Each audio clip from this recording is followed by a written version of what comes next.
Shalom, everyone. Hope you're all doing well. For today's lecture, we're going to be focusing on the concept of leadership itself, especially as it relates to becoming a better leader. We're going to go over three things, especially for persons who are getting warmed up into the leadership role, whatever that looks like, whether that be, you being a husband or a manager or a supervisor or a big brother, right? And we're also going to be focusing on a lot of the issues that leaders experience and how we can resolve those internal conflicts within ourselves in order to experience a benevolent future for that of ourselves and of our followers. So, that being said, hopefully this is going to be quite concise, and let's get right into it. So, first and foremost, as we know here, we love our definitions. So, a little brief definition of what leadership is the ability to guide, influence, or inspire others toward a shared goal or vision. So I think that's really important because often when we think of leadership, we think, oh, you are guiding someone. We really focus on the guiding portion. You take the forefront and someone takes the latter end, and they simply follow your guide or your lead, let's say, towards a destination, which is crucial for sure within a leadership dynamic. However, there are different avenues, such as stated, the influencing route and your ability to inspire others' actions simply by leading by example. That's actually quite literally what that means. So, rule number one, I'd say, is that leadership is an identity before it becomes an actual role. I think you should strive to become the best version of yourself before you try to lead someone else, or at least the best within that field of question before you try to lead someone else in that field of question. And in that very sense, you're taking lead or control of a portion of your life for the sake of your effectiveness within that realm. So, and a very good example of this is, say that you're learning something new, right? A leader's mindset is to learn whatever topic that might be so well to the point to where they can start teaching it to other people. And it's not only for the sake of being able to teach it to other people, but it's also for the reason of learning something on a more deeper level. Persons who often learn quite a lot, they understand this. It's like when you learn something, you only truly know it when you teach it to someone else. And when you teach it to someone else, you start gleaning even more information because you start to develop neurological pathways about the topic at hand, which tends to deepen the amount of relevance that you have with that collection of learning, if you will. So, identity. You want to encompass the type of leader that you would want to become immediately, and that's sort of like a fancy way of saying faking it until you make it, right? You're not going to be... Now, some of us might be born leaders, but even if you are a born leader, you're going to have to fashion other aspects about your personality to fit the overall good leader for a plethora of different personalities. Number two is learn to be the best follower and servant. And really what we want to focus on in this area is being observant. You might want to observe the person who you're following, the leader that you're following, and observe the things that you like and dislike about them. You should say to yourself, I have enough control to say that they are doing this, they are operating in this fashion within their leadership role that I like and I'm going to adopt immediately. And they also do things that I actually really do not like, which I will not do when I become a leader, which would be, of course, now. And in doing so, you can also observe others around you, observing things that they could be doing better, not to nitpick them, but to find out what they could be doing better so you know how to aid them when the time comes for it.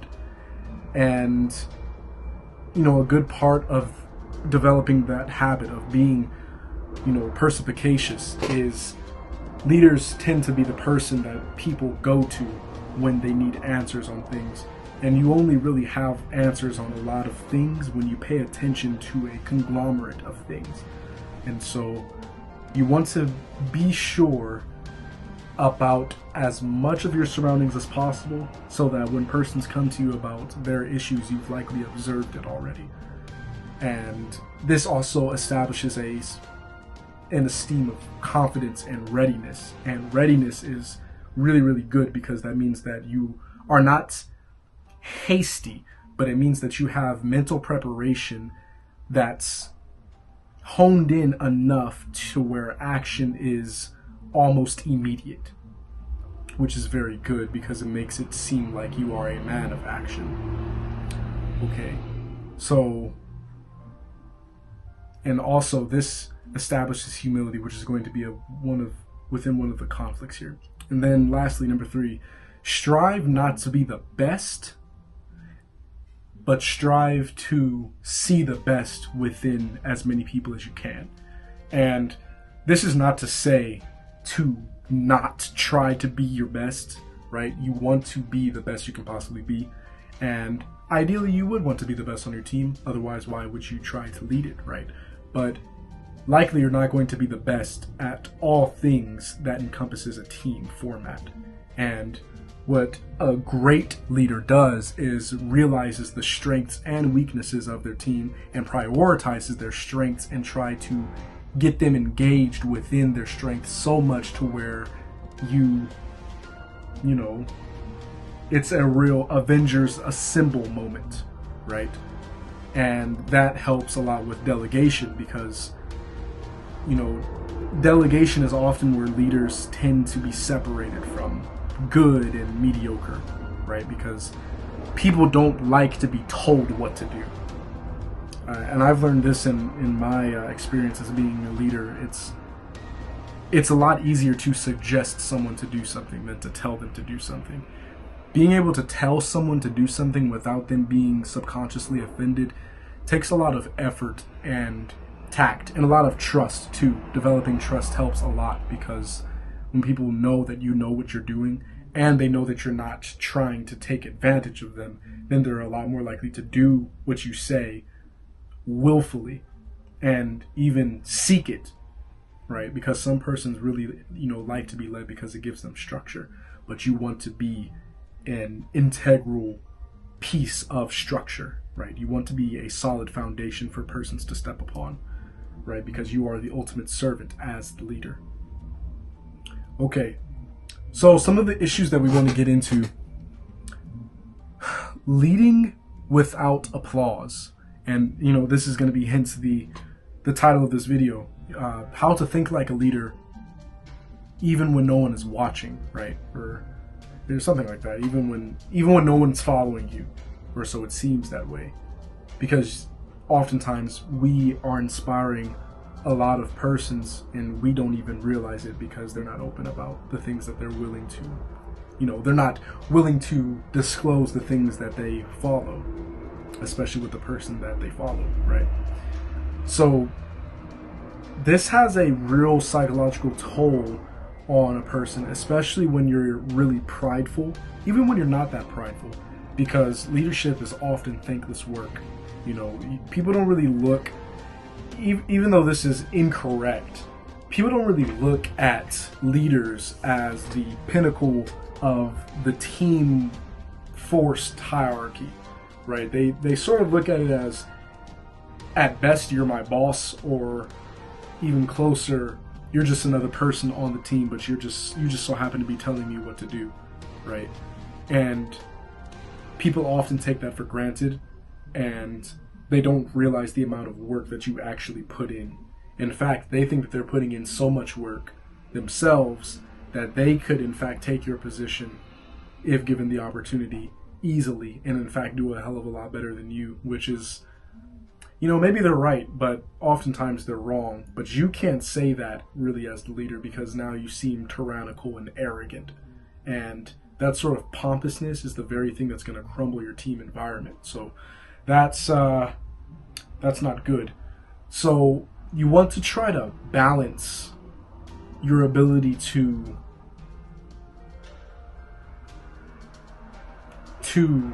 develop a culture, I would say, within your team, because that sense of culture, especially when you're the center of it, that's when you start to develop real emotional bonds and trust with the persons that are following you. And I think that that's really, really helpful, because it's very hard to ignore the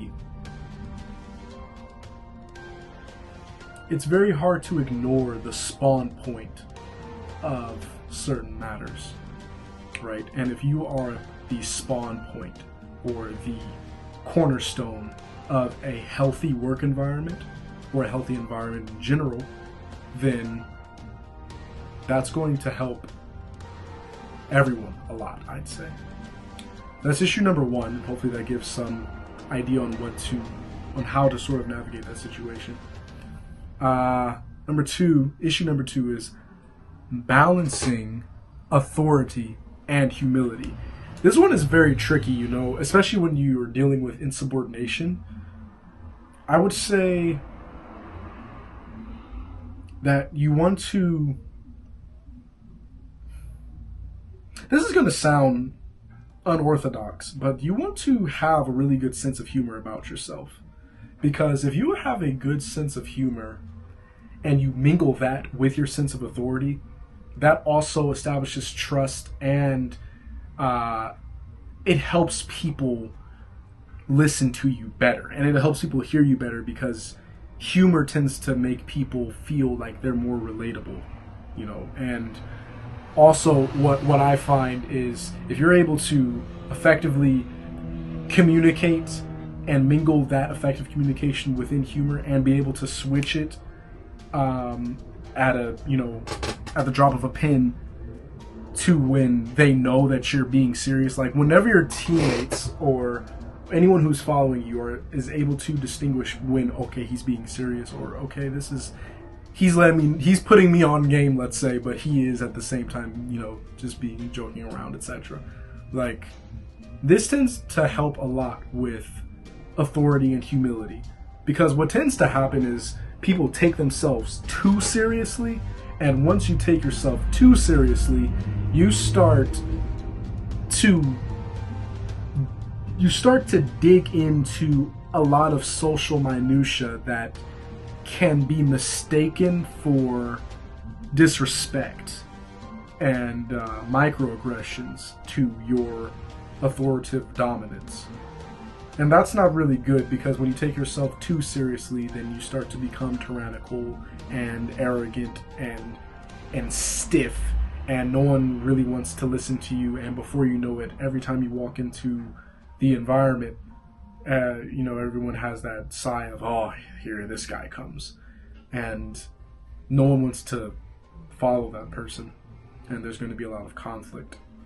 So you don't want to do that. I suggest establishing a culture where you are inviting persons to share their ideas openly and invite sense of humor, while of course in a formal format. That tends to help a lot. Issue number 3, being able to ignore what does not matter. And I think this goes a lot with at least my active definition of wisdom, which is the... How do I word it? I always forget. Wisdom is the insightful enlightenment both of and on what is and what is not. And I think that's really, really poignant here, because when you are dealing with leadership, there's going to be a whole lot of things that don't matter. But then the question becomes, how do you know exactly what does and does not matter? And that's when wisdom comes in, because you need to be able to meditate on what exactly does matter mean. Well, you could say that matter means things that have a reasonable amount of impact on the performance of persons or situations. And not everything goes into that category. A really good example of this is in this play, Alexander Hamilton. Really, really, really good show, by the way. There's this scene when George Washington he's being criticized by this guy. I forget his name, but it's the Washington cannot be left alone to his devices, indecisive from crisis to crisis. So once that happens, Hamilton is immediately like, dude, this guy needs to pay for what he said. We need to have a duel. We need to throw hands. Something needs to happen because Washington's reputation is on the line, right? Of course, Washington is the leader in this scenario, and Washington says, basically, leave him alone. History will prove him wrong. We have a war to fight. Let's move along. And that's really, really good example for what I'm trying to elucidate here. You want to be able to decipher, use discernment of spirit to really see what actually matters. Is it something that's just irking your nerves, or is it something that's actually detrimental to a healthy environment or healthy relationships, right? And is it going to be something that has negative or even positive implications on your life? So being aware, because a lot of things actually don't matter, especially with the internet nowadays. Honestly, that applies to not just leaders, but everyone. Okay. Second to last issue. Oh wait, no, it's the last issue. Developing persons without enabling dependency. I think this is one of the more challenging issues that you will face as a leader, especially when you're dealing with a large workforce, let's say, because when you get into the habit, especially, God forbid, when you get good at developing people, you start to get really nitpicky and you start to get right about things a lot more. And being right consistently about something, especially when it comes to criticizing other persons, like it gets bad, because now you risk becoming annoying and overbearing. So you want to really, it's really a tightrope walk, man, because in one hand, you don't want to not say anything, because then person's performance remains stagnant, they suffer. So you don't want to do that. But you don't want to overdo it, because then you become annoying and then you mess up the work environment. But then,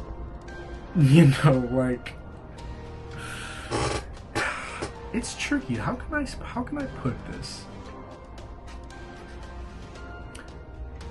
Because you also don't want to. You want to become the type of leader that is able to build other leaders. So when you are building other leaders, you also need them to have enough room to breathe and grow and develop their own, introspective thoughts and idiosyncrasies and how they want to lead. You can't be a micromanager. I think that's what I'm trying to get at. You can't be a micromanager, because then at the least you will enable dependency, meaning everyone is going to be looking for you for guidance on everything without being able to solve problems on their own, which leads to a far better work environment, more optimal functioning work environment. But at the very worst, everyone hates you. It's very easy to be hated when you are in authority.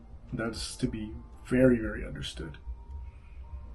Okay, and that's pretty much it for that. Closing thoughts here. Leadership truly begins, in my opinion, when you start to take yourself seriously in regards to growth. Not too seriously, just seriously in regards to growth. And that includes even if no one is watching. And often And you have to be very introspective and cautious about this, because oftentimes people will do things that are admirable simply to seek the admiration of man. And this is when we have to go back to that scripture when Christ tells us, like, because this is, Christ says, when you fast, anoint your face with oil, and anoint your head with oil and wash your face, and don't appear unto men to fast, because when the Most High sees you fasting in secret, he will reward you openly. But if you fast and you appear unto men openly, then you have your reward, basically. And that's something that's applicable to pretty much everything that has upward motion, because that's the point of a fast. When you fast, you are seeking spiritual upward motion. Your aim is up, right? So anytime that you are you're going through a trial that will result in you being upward oriented, often you're going to have to work a lot behind the scenes, right? Working out, like getting in good shape, that's a really good one, because no one's going to watch you go to the gym every day. But people will see the results openly based off of what you do in secret.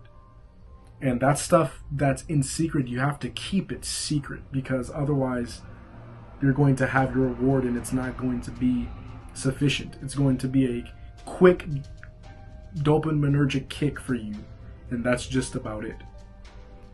But good things take time. Learn to appreciate long-term gratification. And that's going to be all here. We have our scripture of the week, which is Psalms 55 and 22. For the sake of time, I'm just going to read it here. It says, "Cast your cares on the Most High, and he will sustain you." And I hope, as always, that gives some edification to the body of Christ. All praises to the Most High. I hope that you are all having a wonderful week. And that's going to conclude this lesson. I hope that I bid you all farewell. Hope that you all stay safe, stay dangerous, and as always, be wise. Shalom.